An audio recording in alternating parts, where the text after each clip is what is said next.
Hello students, welcome back to the platform of Vimla Vidyalaya e-classes. Last video લેક્ચર્સમાં આપણે membrane transport એટલે કે જે ટ્રાન્સપોર્ટ મિકેનિઝમ છે સેલમાં ન્યુટ્રિયન્ટ્સ અપટેક કરવા માટેની અથવા તો સેલમાંથી કોઈ પણ મોલેક્યુલ્સને બહાર નીકળવા માટેની મતલબ કે જે મેમ્બ્રેન ટ્રાન્સપોર્ટ મિકેનિઝમ છે એના 2 ટાઈપ્સ વિશે આપણે ચર્ચા કરી હતી. Passive diffusion and ફેસિલિટેટેડ diffusion. And આજે આપણે એનો થર્ડ ટાઈપ એટલે કે એક્ટિવ ટ્રાન્સપોર્ટ મિકેનિઝમ વિશે જોઈશું. So, the transport mechanism which operates at the expense of biochemical energy is in general known as active transport. એટલે કે એવી ટ્રાન્સપોર્ટ મિકેનિઝમ કે જે વધારે પડતી એનર્જી આપવાથી જ ઓપરેટ થતી હોય. ઓકે, તો એવી ટ્રાન્સપોર્ટ મિકેનિઝમને આપણે એક્ટિવ ટ્રાન્સપોર્ટ કહીશું.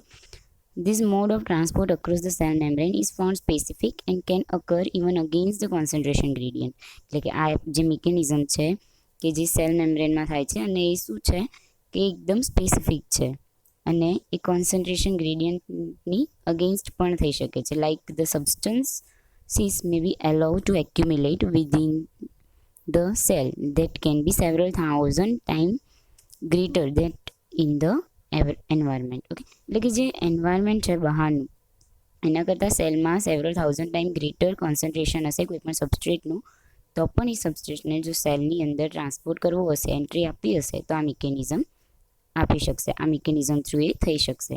The metabolic energy required to drive active transport mechanism may be obtain as proton motive force or ATP.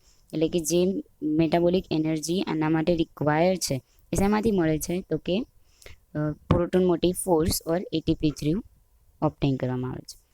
4 different patterns of active transport mechanism have been recognized in microorganisms. There are as under, okay, role of binding proteins, secondary active transport, group translocation and phosphate bond linked active transport. આપણે first જે છે active ટ્રાન્સપોર્ટની mechanism role of binding proteins એના વિશે જોઈશું. Role of binding proteins in active transport. A variety of binding proteins have been recognized to occur in cell membrane of bacteria. એટલે કે જે સેલ મેમ્બ્રેન છે બેક્ટેરિયાની એમાં એવા ઘણા બધા બાઇન્ડિંગ પ્રોટીન્સ છે કે જે રેકગ્નાઇઝ થયા છે અને જે એક્ટિવ ટ્રાન્સપોર્ટ મિકેનિઝમ માટે યુઝ થાય છે. They bind with the substrate to be transported in a highly specific manner and allow their entry into the cell or their accumulation in periplasm. એટલે કે આ મિકેનિઝમની અંદર આ જે બાઇન્ડિંગ પ્રોટીન છે એ જે સબસ્ટ્રેટને ટ્રાન્સપોર્ટ કરવાનો છે એની સાથે સ્પેસિફિક મેનરથી એટલે કે સ્પેસિફિકલી એ જ સબસ્ટ્રેટ સાથે બાઇન્ડ થશે, એના સિવાય અધર કોઈ સબસ્ટ્રેટ સાથે બાઇન્ડ નહીં થાય એન્ડ એની એન્ટ્રી સેલની અંદર કરાવશે.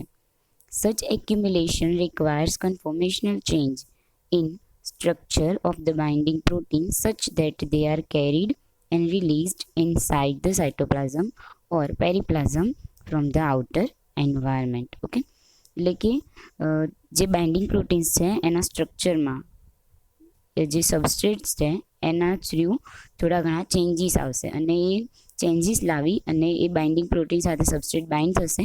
એના પછી એને ઇનસાઇડ ધ મતલબ કે સેલ ઇનસાઇડ ધ સેલ એટલે કે સાઇટોપ્લાઝમ યા પેરીપ્લાઝમને એને રિલીઝ કરી દેશે. This conformational change occurs at the expense of energy. એટલે કે આ જે કન્ફોર્મેશનલ ચેન્જીસ થાય છે એના માટે એનર્જી રિક્વાયર છે. This energy may be derived from ATP or directly by utilization of proton motive force. Okay, તો આ એની ફિગર છે કે જેમાં તમે જોઈ શકો છો કે જે બાઇન્ડિંગ પ્રોટીન સેલ મેમ્બ્રેનમાં બાઇન્ડ થયેલા છે એ ન્યુટ્રિયન્ટ મોલેક્યુલ્સને સેલ મેમ્બ્રેન એટલે કે આઉટસાઇડ સેલથી ઇનસાઇડ સેલની અંદર એ શું કરાવે છે એન્ટ્રી કરાવે છે કે જેના માટે એટીપી નેસેસરી છે.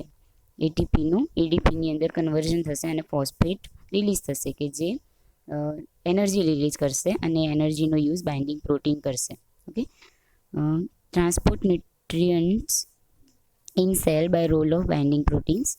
Nutrient molecules present on outer side of cell membrane bind to binding proteins. Okay, એટલે કે ફર્સ્ટમાં તમે જોઈ શકો ફર્સ્ટ સ્ટેપ એ છે કે ન્યુટ્રિયન્ટ મોલેક્યુલ્સ આઉટર સાઇડ છે કે જે બાઇન્ડ થાય છે બાઇન્ડિંગ પ્રોટીન સાથે and then binding of molecules is followed by conformational change at the expense of energy by the role of energy transducing protein that causes release of nutrient molecules in cytoplasm. એટલે કે એના પછી કે જે energy transducer protein છે એનાથી energy release થશે, મતલબ કે અને જે એનર્જી રિલીઝ થાય છે જેના કારણે જે બાઇન્ડિંગ પ્રોટીનની અંદર એના સ્ટ્રક્ચરમાં કન્ફર્મેશનલ ચેન્જ આવશે. એના પછી એ ઇનસાઇડ સેલના અંદરની સાઈડ આ જે મોલિક્યુલ્સ છે સબસ્ટ્રેટ એને શું કરશે, રિલીઝ કરશે.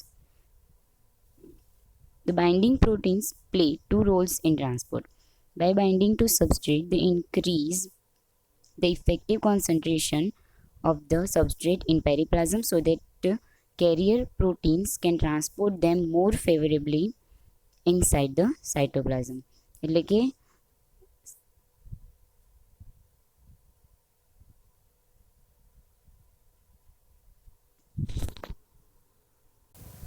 મીન્સ કે જે બાઇન્ડિંગ પ્રોટીન સાથે બાઇન્ડ થઈને એ જે એનું કોન્સન્ટ્રેશન, ઇફેક્ટિવ કોન્સન્ટ્રેશન એ પેરીપ્લાઝમ યા સાઇટોપ્લાઝમની અંદર ઇન્ક્રીઝ કરશે. એન્ડ ધેન આફ્ટર એ જે છે એ જે કેરિયર પ્રોટીન્સ છે એના કારણે મોસ્ટ ફેવરેબલી એ શું કરશે, સાઇટોપ્લાઝમની અંદર કેરિયર પ્રોટીન પણ આ જ મોલિક્યુલ્સને ઇનસાઇડ ધ સાઇટોપ્લાઝમે એન્ટ્રી આપશે. They may interact directly with carrier proteins and stimulate their transport activity. એટલે કે આ જે બાઇન્ડિંગ પ્રોટીન છે એ ડાયરેક્ટલી જે કેરિયર પ્રોટીન્સ છે એની સાથે ઇન્ટરેક્ટ કરે છે અને એને સ્ટિમ્યુલેટ કરે છે, એટલે કે એને ઉત્તેજિત કરે છે આ ટ્રાન્સપોર્ટ જે મિકેનિઝમ છે એને ફાસ્ટલી કરવા માટે. ઓકે, જે two types of binding proteins are found among bacteria, shock sensitive and shock insensitive. એટલે કે which are shock sensitive, which are easily dissociate by osmotic shock from the cells. These binding proteins use ATP for their activity. એટલે કે એવા binding proteins કે જે થોડો ઘણો પણ શોક એમના એ જે સેલને આપવામાં આવે તો એ શું થઈ જશે, ડિસોશિએટ થઈ જશે એના સ્પેસથી. અને આ જે બાઇન્ડિંગ પ્રોટીન છે એ એમની એક્ટિવિટી માટે એટીપીનો યુઝ કરે છે. શોક ઇનસેન્સિટિવ which remain firmly bounded to the cell membrane and are not released upon osmotic shock.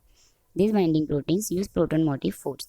એટલે કે આ જે શોક ઇનસેન્સિટિવ જે બાઇન્ડિંગ પ્રોટીન છે એકદમ ટાઇટલી બાઇન્ડ થયેલા હશે સેલ મેમ્બ્રેન સાથે અને એને કોઈ પણ શોકથી એ રિલીઝ થતા નથી અને એ જે એનર્જીનો યુઝ કરે છે એ છે proton motive force.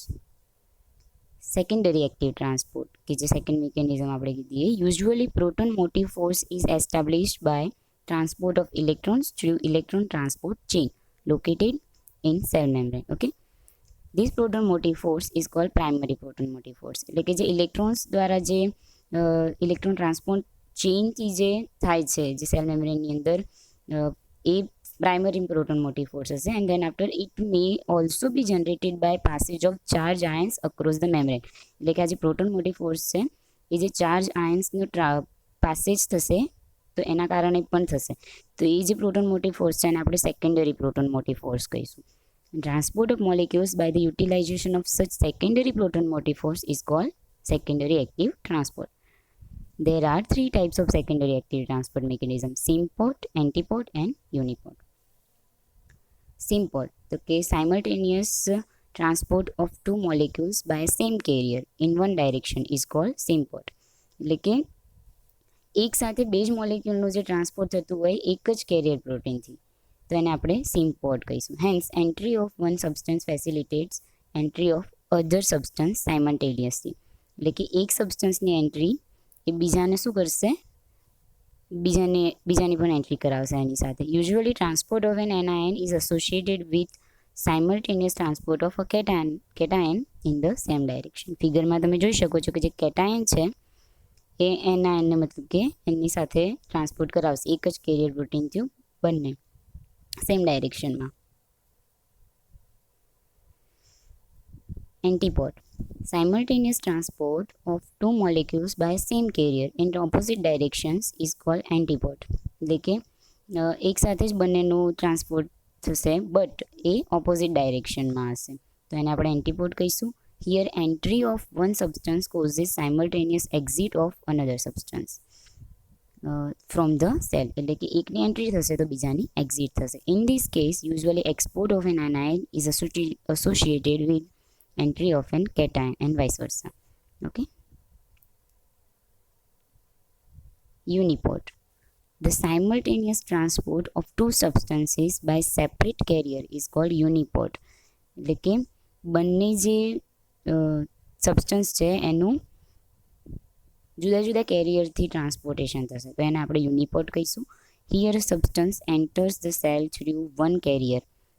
Simultaneously another substance usually anion leaves the cell through other carrier. Okay, એટલે કે entry of a cation causes exit of an anion through the separate carrier. Okay, એક જો એનાયનની એન્ટ્રી એક કેરિયર પ્રોટીનથી થશે તો કેટાયનની એક્ઝિટ એ અનધર કેરિયર પ્રોટીનથી થશે તો આપણે એને યુનિપોર્ટ કહીશું. Okay, thank you for watching.